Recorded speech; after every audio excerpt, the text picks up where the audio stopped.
فإن العلماء يقومون بميراث الرسول صلى الله عليه وسلم،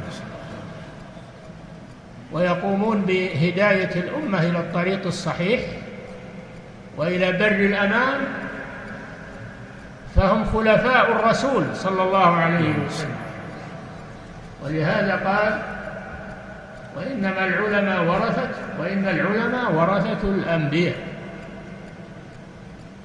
فالعلماء في هذه الأمة بمثابة الأنبياء في بني إسرائيل، في أن الأنبياء في بني إسرائيل يسوسون الناس بالعلم، وعلماء هذه الأمة أيضا يسوسون الناس بالعلم، وإن كان الأنبياء أفضل منهم، لكنهم يقومون مقام الأنبياء في حمل العلم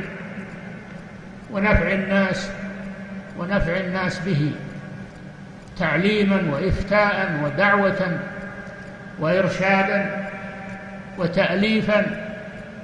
هؤلاء هم ورثة الأنبياء، وهم العلماء، وهم مصابيح الدجى، وهم النجوم التي يهتدي بها الناس في ظلمات البر والبحر.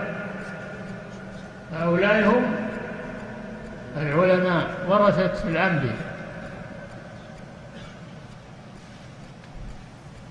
فما داموا موجودين فالأمة بخير، وإذا فقدوا حق على الأمة الضياع والهلاك، ولا حول ولا قوة إلا بالله. فالذين يتنقصون العلماء ويحطون من قدرهم ويزهدون الناس فيهم ويصفونهم بالأوصاف الذميمة،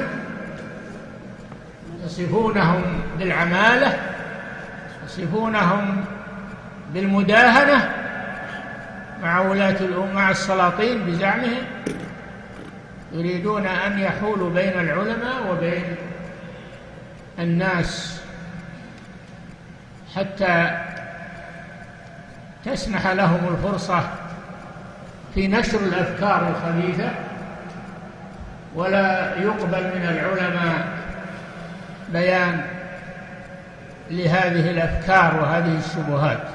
هذا ما يريده أعداء الله ورسوله.